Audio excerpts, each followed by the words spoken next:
Here we go. It's time for another edition of the RotoWire Rundown. My name's Keith Stewart from Read the Line. And of course, I am joined by my counterpart in crime, the award-winning writer from RotoWire, Mr. Len Hochberg. Len, happy 4th of July week to you. And of course, happy John Deere Classic week. Is there two things more Americana than July 4th and John Deere? And it probably is. It is a huge deal there. So I actually look forward to this. Well, you know what? You and I tend to get a little critical about the schedule at times, and well, it's warranted. But this particular week, to have the John Deere as a set alone professional golf tournament with the holiday and John Deere itself as American institution, I mean, somebody got lucky on the timing on this, didn't they? Yeah, the John Deere Classic certainly did. In all seriousness, I used to think it was, it's been the John Deere is sort of like the butt of jokes in golf. Whenever anything bad happens, what is this, the John Deere Classic or something like that? And I've come around on the John Deere. I know how important it is to the people of the Quad Cities. There's not sports there. I mean, until college football starts up, there's nothing going on there. It's really it's a success story. It's never going to be a signature event. It's never going to be a big time thing. But for what it is, it's just it's been with the PGA Tour forever, and it should be applauded for what it is. And I know the people love it, and they will turn out no matter who shows up.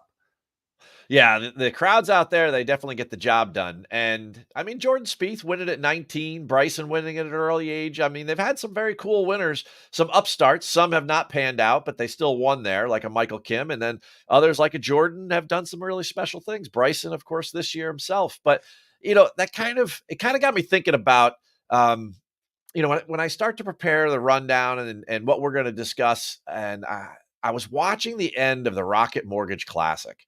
And this is this is a tale as old as time, right? It's really hard to win on the PGA Tour. I look at Akshay and the way he closed that tournament, and the guy's won twice in the last 11 months. And people are all over Twitter, destroying these guys for not getting the job done on a Sunday. I mean, what's your take on that? I mean, you've watched a lot of golf, over your years, and you've seen a lot of guys succeed and fail on a Sunday. Why do you think it's so hard to win on the PGA Tour? I don't think it's any harder on the PGA Tour necessarily than anywhere else at the highest level of worldwide sports. It's the margin for error is so slim when you're the best of the best of the best.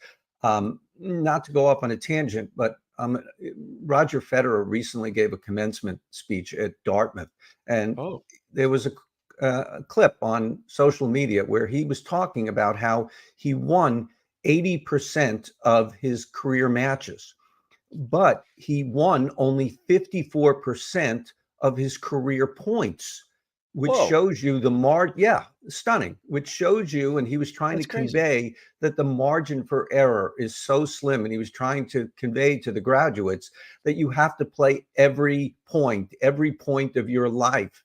It would give it your all. I mean, he won the big points, and it just made him a winner. So the margin for error and loss was so slim for him, and he was obviously one of the great champions of all time. So I think it's so hard to win because, well, first of all, everyone's trying to win. The other guy's trying too. And Sure. it's just the highest level of something in the entire world. It can't come easy.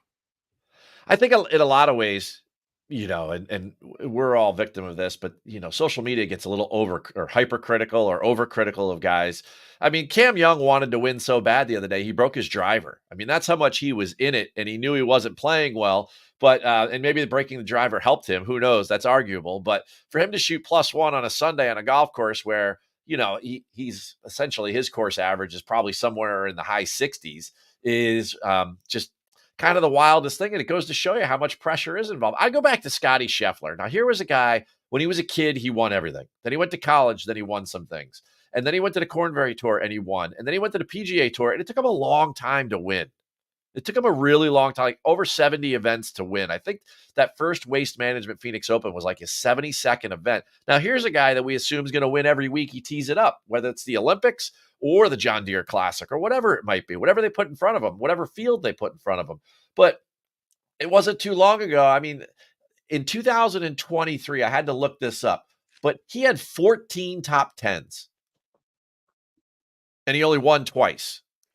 So, like, that was 14 more chances he could have closed right there. And he didn't get the job done. And we don't seem to be overly critical about him. I mean, Aaron Rye, the guy's won 6 times all over the world. Like, he's a winner. The guy can win. Cam Young has won tournaments before. I think I think you said it really well with the Roger Federer point.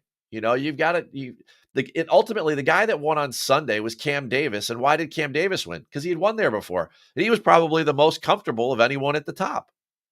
And he talked about just starting to see a hypnotherapist, which got me thinking back to Wyndham Clark and how these guys have, maybe it's unfair to say they've underperformed, but I think in probably a lot of us would think that based on their pedigree and all that. And, maybe Cam Young needs something like that. His on-course demeanor was called out on CBS as being, not optimum to compete. If you're going to let that stuff get into your head, well, Roger Federer never pulled a Cam Young on the court. Yeah. We never saw his emotions, his negative emotions. Anyway, we saw his positive fist bumps and things like that. So maybe Cam Young needs to, very often to determine, back to the original question, it's not, these guys are all physically gifted. The ultimate winners are the most steely, and have the strongest mental capacity. Michael Jordan would want to kill his nephew playing checkers at a July 4th picnic. And that was his mindset. And Roger Federer was just ultra competitive. These guys are all ultra competitive, but it is just the slimmest of margins. And Cam Young probably should be, trying to deal with his emotions out there, because it was a winnable event for him, just like the previous week. You know what? To tie a bow on this, when you watched Akshay on that last green, and knowing how good he has been over the last year and how good he's been as a junior golfer and everything, on a scale of 1 to 10, 10 being the most surprised, how surprised were you that he 3-putt that and didn't just kind of 2-putt it and walk himself into a playoff? Yeah, I'm not going to say 10, but 9, 8. I was surprised. And even then I thought, okay, that's a tough putt. What did he leave himself, 4 or 5 feet, something like that? And he just made a couple of those earlier in the round. And I was surprised. But I mean, at some point you're going to miss one. Rory missed one for the first time in 500 in a couple of weeks before at the Open, and you're just never going to go 1,000 for 1,000. So I was surprised. He was playing for the 9th week in a row, 8th week in a row. It was the end of 8 weeks in a row. Would it have happened if it was the 3rd week in a row? Where was his mindset? Well, how tired was he even at age 22? I started thinking of all these things. So I was surprised, but I mean, you would never say 0 chance of missing that. No.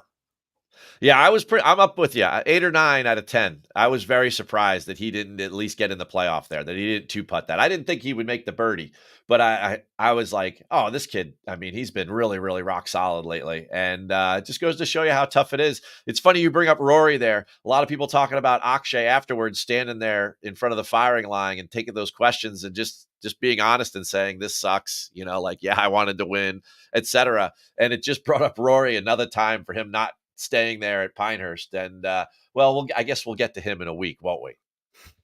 We will. Yeah. So yeah, the speaking of one time in 1,000, the one time in 1,000 that Rory doesn't speak, he gets hammered. So, but whatever.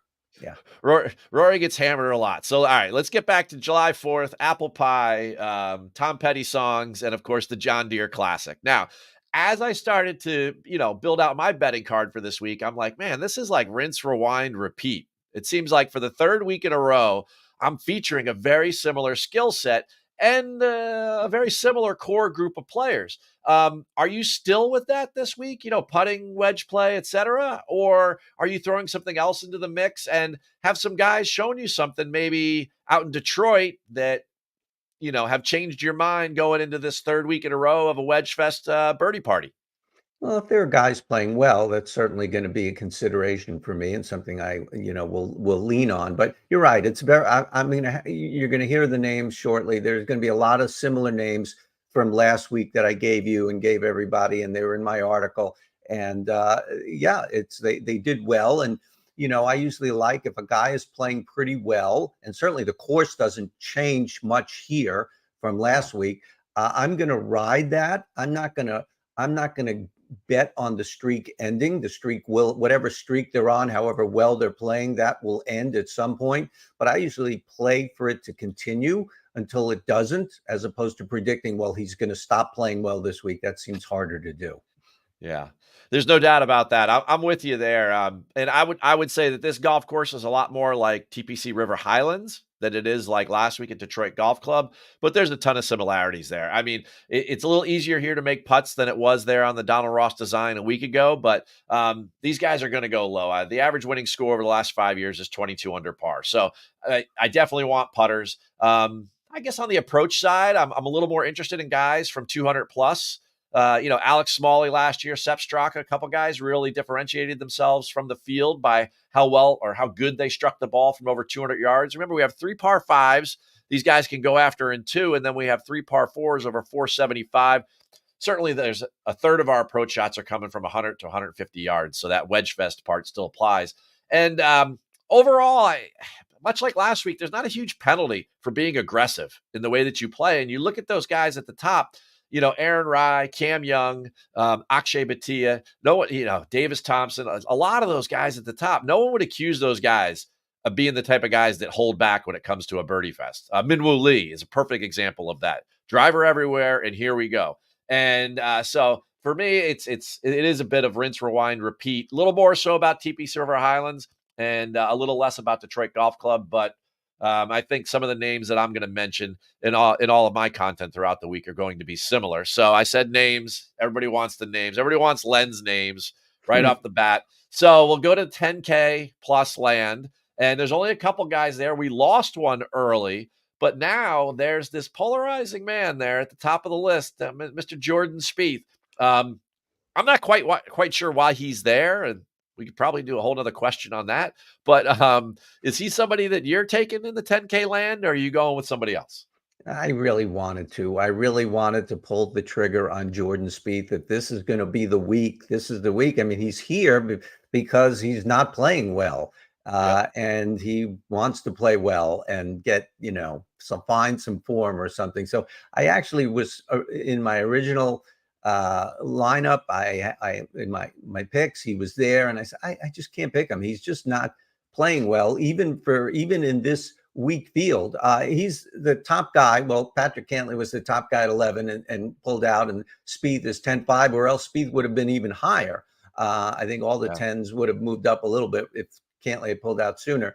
But there's just the Jordan Spieth, what do you call it? Because people like to play him. People love him, still like him. One Oh, of the yeah. favorites. People will play him. I don't know if DraftKings figures that in. We'll bump him up a few $100s because we know people are going to play him just because they like him and for no other reason, with heart instead of head. But yeah, he is, just one of the worst putters, even in this field, statistically, of late. He's really done, it's so crazy because he's done everything else. He's played very well otherwise this year. But my 2 guys in the 10s that I'm looking at are Sepp Straka, who defending champion. He does everything well, nothing elite. He's just solid across the Yeah. board.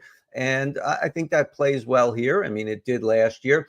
And, Sung J M, he it's very interesting last few months for Sung. He's missed the cut in all 3 majors. Yet Yeah. his last 4 starts, other than the majors, top 10s. So he really had a poor start to the season. He was falling way back in the rankings. He was just, he's never been higher in the top 15. We think of Sung JM as sort of borderline elite or something, or at least I did. And it never ceases to amaze me. He's never been in the top 15 in the world, but he's on a very strong stretch right now. I'm not going to pick for it to end. I'm going to pick for it to continue, especially in a weak field. He's not the greatest putter, but he's had top 10s at River Highlands and Rocket Mortgage, and wasn't putting elite there either. Well, it's interesting. I was looking at those 4 guys. I throw Cantlay in there too, and Jason Day, and with Spieth and Im, and I was like, man, why are these guys here? And then, you looked at it really quick, but we feel like Sanjay hasn't played that great, but he's only dropped one world ranking point, whereas Jordan has dropped 17. I mean, he's more than doubled his world ranking with the way that he's been playing. He's on like a JT run from 2023. So, yeah, I'm with you. I don't know that I could touch Jordan. Now, here's another guy that's been a little bit of a roller coaster like Sungjae, and I hear a ton of chatter around him in the 9K land, and that's Denny McCarthy.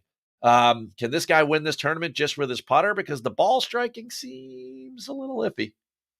Yeah, he was sixth here last year. Last year, fun fact, Danny McCarthy was the top guy in DFS and DraftKings last year when he came to this tournament. They didn't have some of these other guys, obviously. But just as an aside, the John Deere has been getting better players since it moved to 2 weeks before the Open Yeah. Championship, the Scottish Open moving in there between. No one would play the John Deere and then want to fly over to the UK. So it's got a little bit of a boost. But in the nines, I do like Denny McCarthy. Anytime you're going to have to get north of 20 under, trying, that you can do worse than go with one of the best putters in the world. And the two guys I like here, both were sixth here last year. JT Poston won the year before Seb Okay. Straka. Those are the two in the nines. I don't think this is any earth shattering or breaking any news here. All right. So you bring up the world rankings there real quick, or the strength of field. And I thought something was really interesting, and it's kind of a sign of the times. Now that signature season is over, we have 8 guys from the top 50 in the OWGR, but we have 33 in the top 100. So quick math, half of the guys from 50 to 100 are in this field because they need some kind of points, whether it's President's Cup points, FedEx Cup points, world ranking points, whatever the points are. Like I think that's going to help the John Deeres and the 3Ms and the Wyndhams of the world as we go down the list. Now, going down the list to 8K land. Now, here's a guy that, like a Sung J M, played every single week. And I have heard so much Eric Cole chatter. Now, I know he popped up there, sixth at Rocket Mortgage last week, but man, he's had a rough spring, right? And is that a guy that you think could do some damage here, or who else do you have there in 8K land? Well, like when I see a guy playing well for a number of weeks in a row, and I will stay on him. Yeah. Conversely, if a guy is playing poorly and just has a good week, I'm not going to think, well, I'm going to need more evidence before jumping on this guy. Okay. And as I've said it before, very often I'm going to be a week late on some of these guys, but I'm willing to take that chance, and I think it usually works out more times than it doesn't. Yeah, he's had a very disappointing year. He's played so many tournaments. You wonder if that has contributed to things.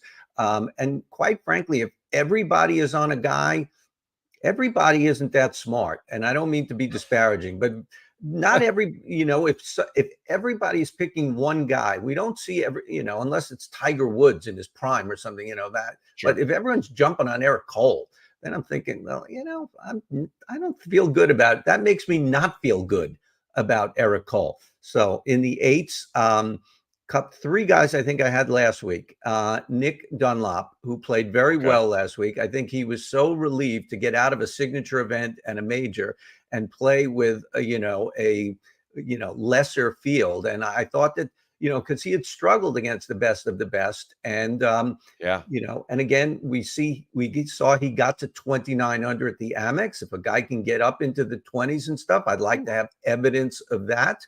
Luke Clanton, who we have no idea how he was so highly priced and low odds last week, but somebody knew something somewhere because he had a great tournament.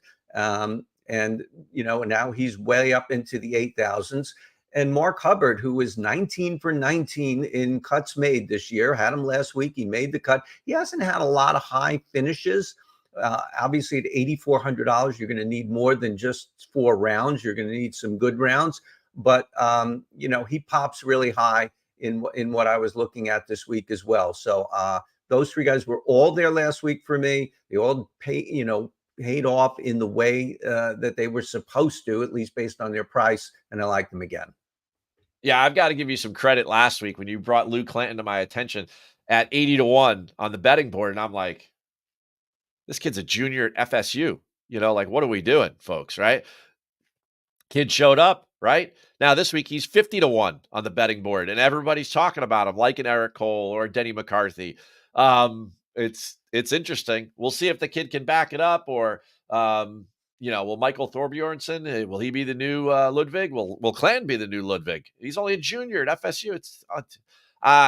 Those are definitely the types of players I love to pay attention to on these weeks to see how they'll step up, because boy, I mean, this is the show. You talk about the minor leagues and baseball and guys making it up to the show. This is the show. So not everybody shows up when the light is shining its brightest. That's for sure. Adam Schenk.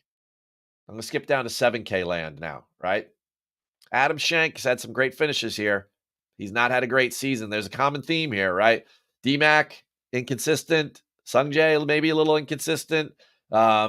We've got Eric Cole, definitely inconsistent. And now we've got Adam Schenk, who would have been everybody's favorite had he showed us anything over the last month or so. But will you go there in 7K land, or will you go somewhere else?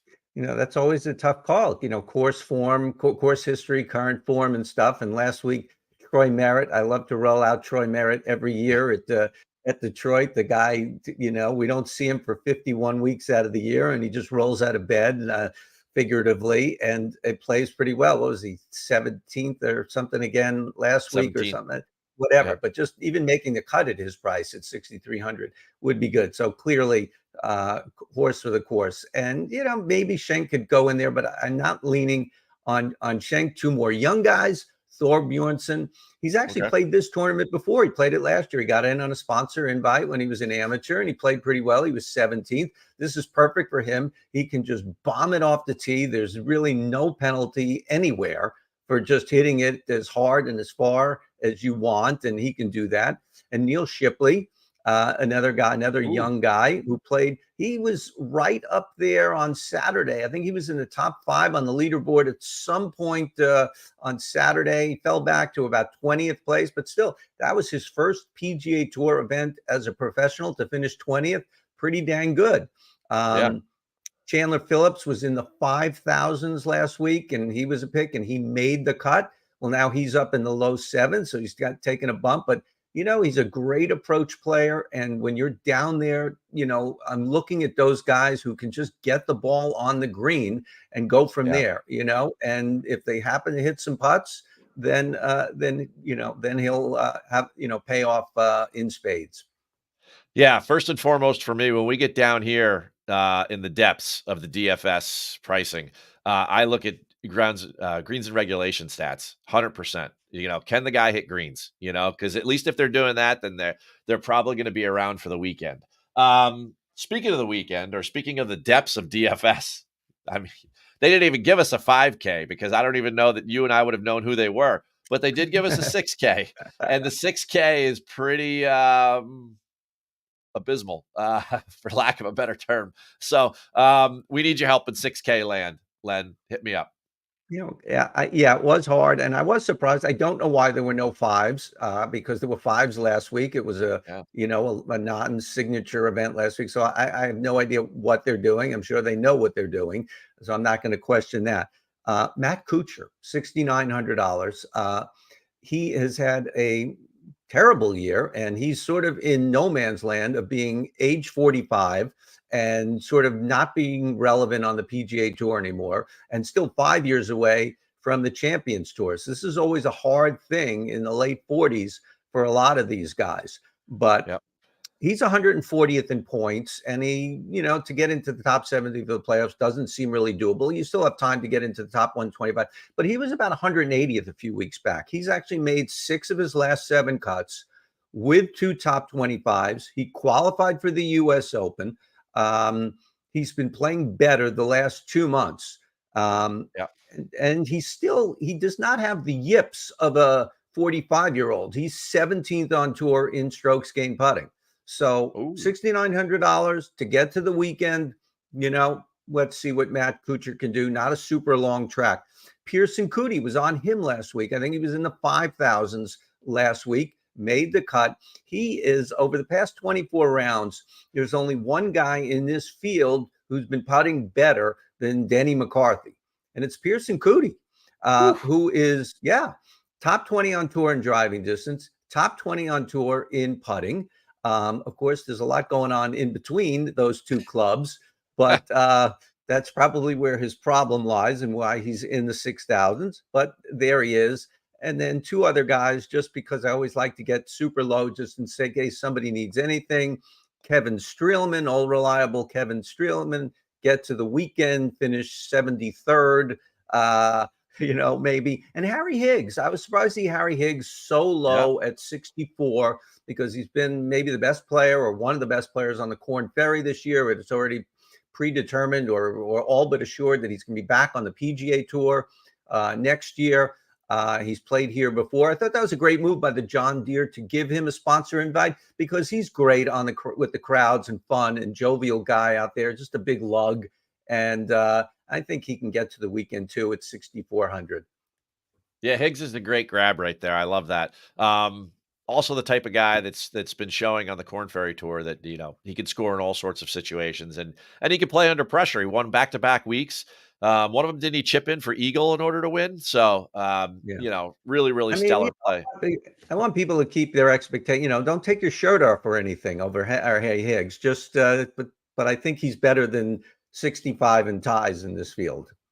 Yeah. I mean, the only other more important question is, has Sergio finished his qualifying round for the British Open yet, or is he still playing golf? It's really trouble to be around fans when you're not usually around fans. So I empathize with Sergio there. No, he was actually at last I checked before we came on, he was in position, or at least he might have to go into a playoff, but he was doing very well in his qualifier. Only four get in. He was T3 and a bunch of guys were T3. I don't remember which of the four locations he was at. Well, you know what? Amongst all of those guys on Live, not to get off on a quick tangent here, you got to give that guy credit. He's at least trying to qualify for all of these majors. He wants to play in them. And not everybody does over there. Some people just run their mouth. And Sergio at least is put up or shut up. And he's been playing in majors. He played great at the U.S. Open. So good for him. Qualified, did well. Yeah, kudos.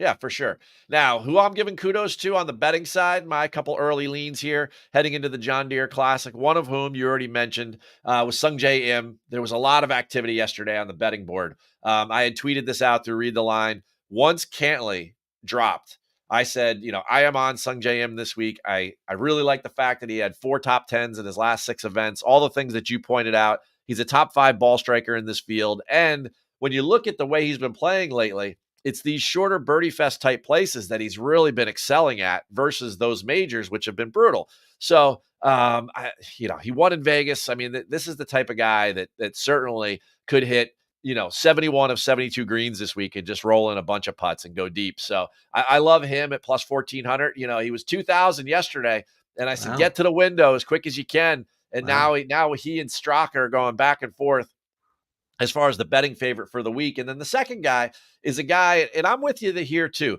I would definitely be guilty of being a week late from time to time, especially if a guy only plays good once. I believe the trend is your friend. And when I look at Davis Thompson right now, here was a guy all fall that I kept betting. And I said, man, I saw him play with Wyndham Clark back at Wells Fargo over a year ago when Clark won. And I said, man, this kid looks good. And then I watched him at a couple different events over the summer, and I was like, this kid's starting to get it. Now, you got to remember, when Davis Thompson was in college, he was the number 1 ranked amateur in the world for a while. I mean, we had big expectations for him. He's now 25 years old, and as you and I have established, it's hard to win. But he's been playing better and better. He was 9th at the U.S. Open. He was 2nd last week at Rocket Mortgage. He has the skill set. It's proven. And when you look at the way that Davis Thompson plays golf, he's actually a better par 70 guy than he is a par 72 guy, right? And I love looking at that. So we're in the middle here, but a 71 plays more like a 70 than it does a 72 because you're losing that par 5. Davis Thompson can score on all types of holes. He's definitely long enough where that's an advantage on those 2 drivable par 4s and, of course, the 3 par 3s or 3 par 5s. I really like this play this week. He's sitting at plus 2,800. Yeah, the price is cut, and it got cut probably even more. He was probably in the low 30s, but I was so focused on getting the guys at the top of the board to figure out what I was going to do. And I wasn't 100% sure for Davis, but by the time I've gotten to this show here, he's definitely going to be one of the guys that I'm looking at. He's ranked 3rd in this field for tee to green, over the last 24 rounds and third for birdie or better percentage. So, I mean, if you got to score, you got to go low. And this kid seems like he's really starting to accelerate himself to the point where he's contending now. He's feeling the juices. He felt them last week in Detroit. And I would not be surprised if he's one of these next superstars like a Bryson or a Jordan who came out at the John Deere Classic and really separated himself. Well, that would be amazing. That would be a great story, showing how hard it is to win, and to finally break through, and and if he did win, well, I think it becomes easier to win after you've won. I guess maybe the first one is the hardest, but he's certainly trending in the right direction. That's a really good call. Well, hey, you know what? Being with you every week is like winning there, Len Hochberg. So it's getting easier for me. One rundown after another. The next week we head over to Scotland, right? So we have a preview for what's coming for 2 weeks from now, which will be the British Open. I know FanDuel dropped the odds for the Olympics this week. Shocker. Scotty Scheffler is your favorite at 3-1. Le Golf National, probably the most American European course you can play. So good lucks to those there. I'm feeling strong about the South Koreans trying to get out of mandatory military service. So I think I'm going to be smashing those guys, Ben On and Tom Kim, on a positional golf course like that. But in any event, golf still has a lot of stories to tell. So everybody enjoy your 4th of July. Be safe. Stay away from the fireworks. Leave that to the experts, right? And keep a cold one on tap and enjoy yourself. To my friend Len Hochberg, you have any big plans this week for 4th of July?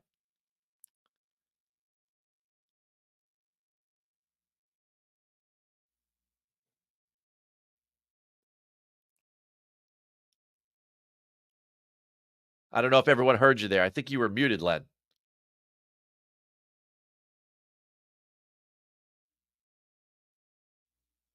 All right. Well, the fireworks are going off early in the Hochberg house. Before Len loses it, we're out of here. The rundown will be next week for the Scottish Genesis Open.